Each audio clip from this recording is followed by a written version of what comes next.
Baru-baru ini, tular di media sosial sebuah rakaman yang memaparkan insiden kesesakan lalu lintas berpunca daripada tindakan seorang pemilik perakam kenderaan. Difahamkan, individu berkenaan tidak mahu mengalihkan kenderaan kerana menunggu tapak parkir kosong. Situasi tersebut telah menyebabkan sebuah kereta lain yang berada di kawasan parkir tidak dapat keluar. Keadaan ini akhirnya menimbulkan kesesakan lalu lintas di sekitar lokasi kejadian. Menurut maklumat, situasi menjadi semakin tegang apabila pemandu sebuah kereta jenis Vios menegur pemilik perakam yang enggan bertolak ansur. Pertengkaran kecil itu berlaku kerana tindakan berdiam diri di kawasan parkir bukan sahaja menyusahkan pemandu lain, malah menjejaskan kelancaran trafik. Orang ramai di media sosial memberikan pelbagai pandangan. Ada yang berpendapat pentingnya sikap bertimbang rasa di jalan raya, manakala sebahagian lagi menegaskan peraturan lalu lintas perlu dipatuhi demi keselamatan semua pengguna.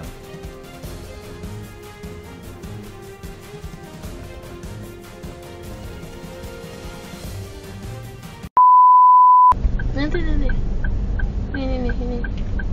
Dia go out tak? Cepatlah. Tadi Sani tak tarik gerak tu dia nak keluar. Tak, ni. Tak, Elis dia bolehlah keluar dulu. Tu sini. Tak tahu, tak tahu ke. Yang cat tu kan lambat kan? Cat tu yang lambat. Kita start kat situ ke? Mana cik tu. Dah.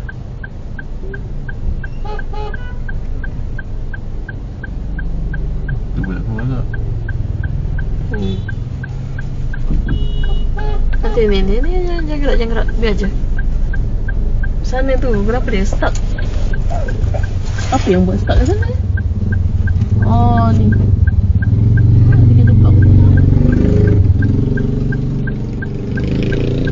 Tak faham. Tapi dia cuba sampaikan.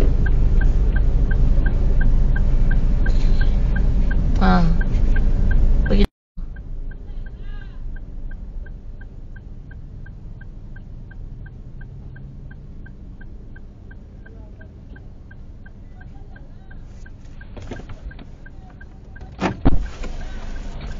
Orang dah parking bang. Sana lah masalah. Tak boleh. Cakap elok lah brother. Relax lah, kau sama marah.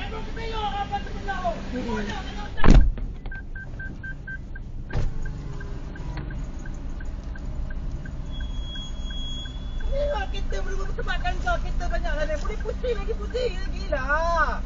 Ada otak fikir lah. Jangan Bang, kau orang. ada otak fikir, diam sikit. Yang fikir apa? Dah jalan. Jalan. Bodoh.